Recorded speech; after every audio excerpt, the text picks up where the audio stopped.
Hi అండి, నమస్తే. నేను మీ Shanti. Welcome back to my channel Shanti's vlogs. ఈరోజు మన వీడియోలో మార్నింగ్ బ్రేక్ఫాస్ట్లోకైనా, ఈవినింగ్ స్నాక్స్లాకైనా, నైట్ డిన్నర్లోకైనా ఎంతో టేస్టీగా ఉండే మంచి హెల్దీ రెసిపీని చూపించబోతున్నాను. ఇలా కనుక చేసి పెట్టారంటే పిల్లలైనా పెద్దవాళ్ళైనా చాలా ఇష్టంగా తింటారు. ఇది మంచి హెల్దీ రెసిపీ కూడా అండి. ఇంట్లో కనుక మనం ఈ ఒక్క పిండిని కనుక రెడీ చేసి పెట్టుకున్నామంటే ఈ ఒక్క పిండితో ఎన్ని రకాలైన బ్రేక్ఫాస్ట్లు అయినా స్నాక్స్ అయినా చేసేసుకోవచ్చండి. అంత టేస్టీగా ఉంటుంది. మరి ఇంకెందుకన్నా ఆలస్యం, లేట్ చేయకుండా వీడియోలోకి వెళ్ళిపోదామా? వీడియోలోకి వెళ్ళే ముందుగా నా ఛానల్ని సబ్స్క్రైబ్ చేయని వాళ్ళు ఉంటే సబ్స్క్రైబ్ చేయడం మర్చిపోకండి. ముందుగా నేను చేసే హెల్దీ రెసిపీ కోసం నేను ఇక్కడ పెసల్ని, అలానే మనం ఎప్పుడు దోశలు అవి పోసుకుంటాం కదండి, అలా పచ్చ పెసల్ని, గోధుమల్ని, అలానే స్టోర్ బియ్యంని రెడీ చేసుకున్నానండి. ఇప్పుడు వీటిని కరెక్ట్ కొలతలతో ఈ పిండిని ఎలా ప్రిపేర్ చేసుకోవాలో మీకు చూపిస్తాను. మనం ఈ పిండి రెడీ చేసుకోవడానికి ఇలా కప్పు కొలతలతో అన్నిటినీ కొలుచుకోవాలండి. నేనైతే ఒక గిన్నె తీసుకొని అందులోకి ఈ కప్పుతో 4 కప్పుల పెసలను వేసుకుంటున్నాను. ఇలా ఈ గిన్నెలో 4 కప్పుల పెసల్ని వేసేసుకొని ఇప్పుడు వీటిని పక్కన పెట్టేసుకొని ఇప్పుడు మరొక గిన్నెలో గోధుమలను కొలుచుకుందామండి. ఇప్పుడు ఈ గోధుమలు కూడా ఇదే కప్పుతో 5 కప్పుల గోధుమలు తీసుకోవాలండి. అంటే 4 కప్పుల పెసలు, అలానే 5 కప్పుల గోధుమలు వేసుకోవాలి. ఇలా ఈ గిన్నెలో 5 కప్పుల గోధుమలు వేసుకున్నాక ఇప్పుడు మరొక గిన్నెలో మనం బియ్యం కొలుచుకుందాము. మీకు కావాలంటే వీటన్నిటిని కలిపైనా కొలుచుకోవచ్చండి. ఇప్పుడు మరొక గిన్నెలో మనం తీసుకున్న స్టోర్ బియ్యాన్ని కొలుచుకుందాము. స్టోర్ బియ్యం లేకపోతే మామూలు బియ్యమైనా వేసేసుకోవచ్చు. ఇప్పుడు ఇదే కప్పుతో నేను ఇక్కడ 6 కప్పుల రేషన్ బియ్యం వేసుకుంటున్నాను.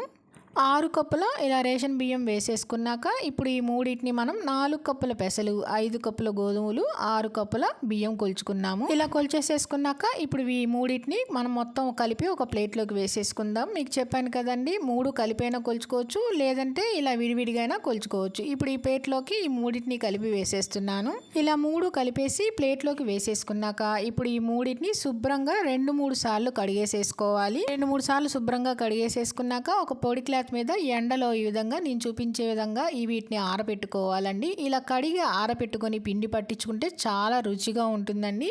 ఇలా క్లాత్ మీద పల్చగా ఆరబోసేసుకొని ఎండలో ఇవన్నీ పొడిగా అయ్యేంత వరకు, గలగల్లాడేంత వరకు మనం ఎండలో ఎండబెట్టుకోవాలండి. ఇలా ఎండలో ఎండబెట్టుకుంటే పిండి అనేది చాలా రోజులు నిల్వ ఉంటుంది. చూడండి, ఎండలో ఎండబెట్టుకున్న తర్వాత నేను మొత్తం కలిపి పిండిని పట్టించాను. పిండి అనేది ఈ విధంగా ఉంటుంది.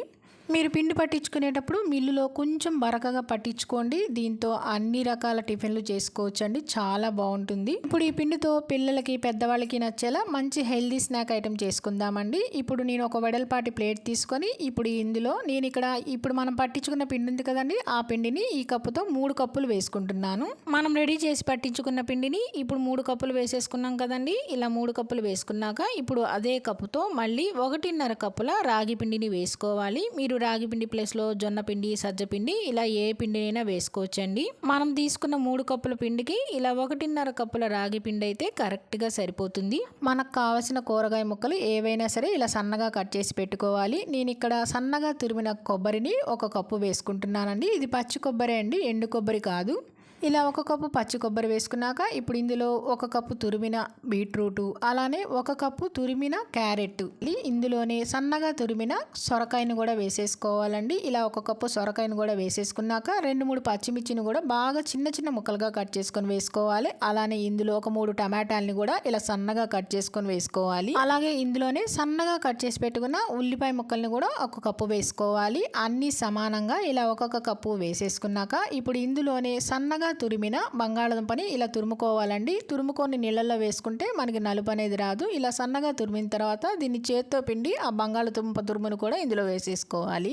బంగాళదుంప తురుము కూడా వేసేసుకున్నాక ఇప్పుడు ఇందులోనే 1 స్పూన్ జీలకర్ర, అలానే 2 టేబుల్ స్పూన్ల నువ్వులు, అలానే రుచికి సరిపడినంత ఉప్పు కూడా వేసేసుకోవాలి.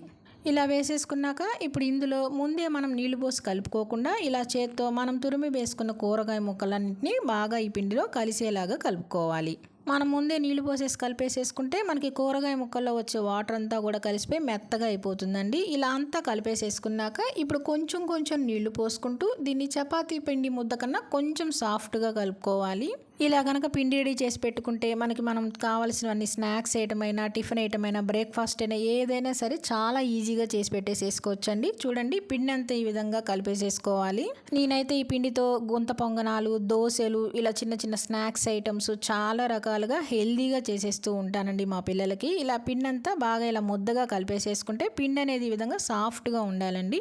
పిండి మొత్తం ఇలా సాఫ్ట్గా కలిపేసేసుకున్నాక ఇప్పుడు ఇందులో కొద్దిగా పుదీనా ఆకులు సన్నగా కట్ చేసేసుకొని ఇలా వేసుకోవాలి. అలానే ఇందులో నేను ఇక్కడ 3 చిన్న సైజు మెంతికూర కట్టల్ని తీసుకున్నానండి. వాటిని కూడా సన్నగా కట్ చేసేసుకొని శుభ్రంగా కడిగేసుకొని ఆ మెంతికూర ఆకులను కూడా వేసుకుంటున్నాను. అలానే నేను వేసుకున్న మెంతికూర ఆకులనే కాదండి, మీరు ఏ ఆకుకూరైనా ఇలా సన్నగా కట్ చేసేసుకొని వేసుకోవచ్చు. అలా వేసుకుంటే మనకి హెల్దీ బ్రేక్ఫాస్ట్ లా కూడా ఉంటుంది, స్నాక్ ఐటమ్ కూడా ఉంటుంది. ఇప్పుడు ఇందులోనే సన్నగా కట్ చేసిన కొద్ది కొత్తిమీర కూడా వేసేసుకొని ఇప్పుడు ఈ 3 పిండిలో బాగా కలిసేలాగా కలుపుకోవాలి. మనం ముందే కొత్తిమీర పుదీనా మెంతాకులు వేసుకుంటే పిండి అనేది సరిగ్గా కలవదండి, అందుకని తర్వాత కలుపుకోవాలి. ఇప్పుడు కొంచెం గట్టిగా అనిపిస్తే కనుక మరి కొంచెం నీళ్లు పోసుకొని ఈ విధంగా పిండి మొత్తం బాగా కలిసేలాగా కలుపుకోవాలి. మనం ఇందులో ఆకుకూర కూడా వేసుకున్నాం కదండి, చాలా హెల్దీగా కూడా ఉంటుంది. చూడండి పిండి అంతా ఈ విధంగా మనం చేతితో పట్టుకుంటే సాఫ్ట్గా ఉండాలి. కొద్దిగా పిండిని తీసుకుంటే మనకి ఇలా బాల్ లాగా రావాలన్నమాట. అంతేనండి, ఇలా బాగా సాఫ్ట్గా కలిపేసేసుకొని దీన్ని పక్కన పెట్టేసుకొని ఒక పాలిథిన్ కవర్ తీసుకొని ఆ పాలిథిన్ కవర్ మీద ఇలా చేత్తో కొద్దిగా నూనెని అప్లై చేసేసుకొని మనకు కావాల్సినంత సైజులో ఈ పిండి ముద్దను తీసేసుకొని కొంచెం లైట్గా మనం చేత్తోనే ప్రెస్ చేయాలండి. ఇలా చేత్తో ప్రెస్ చేస్తే ఈజీగా స్ప్రెడ్ అయిపోతుంది. మరీ మందంగా కాకుండా మరీ పల్చగా కాకుండా ఈ విధంగా లైట్గా స్ప్రెడ్ చేసేసుకుంటే చాలండి. కొంచెం పల్చగా ఉంటే మీడియంగా సరిపోతుంది. ఇలా ప్రెస్ చేసేసుకున్నాక ఇప్పుడు మధ్యలో ఇలా హోల్ పెట్టేసేసుకొని దీన్ని స్టవ్ ఆన్ చేసి స్టవ్ మీద పెనం పెట్టేసుకొని పెనం అనేది బాగా కాలిన తర్వాత పెనం హీట్ ఎక్కిన తర్వాత ఇప్పుడు కొంచెం ఆయిల్ కానీ నెయ్యి కానీ ఇలా అప్లై చేసేసేయాలండి. పెనం మొత్తం ఇలా అప్లై చేసిన తర్వాత ఇప్పుడు మనం రెడీ చేసి పెట్టుకున్న పిండి ముద్దని ఇలా పెనం మీద వేసేస్తే ఈజీగా వచ్చేసేస్తుంది కవర్ నుంచి. ఇలా పెనం మీద వేసేసుకున్నాక చుట్టూ ఒక స్పూన్ ఆయిల్ ఇలా వేసేసుకొని మంటని లో ఫ్లేమ్లో పెట్టేసేసుకొని మూత పెట్టేసుకోవాలి. లో ఫ్లేమ్లో పెట్టేసుకొని దీన్ని కాల్చుకోవాలండి. ఒక్క నిమిషం ఆగిన తర్వాత మూత తీసేసుకొని రెండో వైపు తిప్పుకుంటే ఒకవైపు చూడండి చాలా చక్కగా కాలింది. ఇలా తిప్పేసేసుకున్నాక మళ్ళీ మూత పెట్టేసేసుకుని లో ఫ్లేమ్లో పెట్టేసుకొని దీన్ని బాగా కాలనివ్వాలి. ఒక నిమిషం తర్వాత మళ్ళీ మూత తీసేసుకుంటే చూడండి చక్కగా రెండు వైపులా ఎంత బాగా కాలిందో. ఇలానే మిగతావి కూడా మనకు కావాల్సినన్ని చేసేసుకోవడమేనండి. అంతేనండి, చాలా అంటే చాలా హెల్దీగా ఒకే ఒక్క పిండి ఉంటే చాలండి, మనం ఇలా బ్రేక్ఫాస్ట్ కానీ స్నాక్స్ ఐటమ్ కానీ చాలా ఈజీగా చేసేసుకోవచ్చు. ఇలా హెల్దీగా చేసామంటే పిల్లలైనా పెద్దవాళ్ళైనా చాలా ఇష్టంగా తింటారు. మార్నింగ్ బ్రేక్ఫాస్ట్కి అయినా ఈవినింగ్ స్నాక్స్ అయినా ఎన్ని రకాల టిఫిన్స్ అయినా మనం ఈ ఒక్క పిండి ఉంటే చాలండి అన్నీ చేసేసుకోవచ్చు. నేనైతే ఎప్పుడు పిల్లలకి ఇలా హెల్దీగా అప్పటికప్పుడు ఇన్స్టెంట్గా చేసుకునే స్నాక్ ఐటమ్ చేసి పెడుతూ ఉంటానండి. చూడండి లోపల మనం వేసుకున్న క్యారెట్ సొరకాయ అన్నీ కూడా చాలా చక్కగా ఉడికిపోయినాయి, చాలా టేస్టీగా కూడా ఉంది. మరి ఇంకెందుకన్నా ఆలస్యం, మీరు తప్పకుండా ట్రై చేయండి. ట్రై చేసి మీకు ఎలా వచ్చిందో కింద కామెంట్ రూపంలో తెలియచేయడం మర్చిపోకండి. మరి ఇంకెందుకన్నా ఆలస్యం, instant healthy snack item recipe నచ్చిందా అండి? నచ్చితే కనుక లైక్ చేయండి, మీ ఫ్రెండ్స్కి రిలేటివ్స్కి షేర్ చేయండి, సబ్స్క్రైబ్ చేయండి. మరిన్ని అప్డేట్ కోసం కిందన్న బెల్ ఐకాన్ని క్లిక్ చేయండి.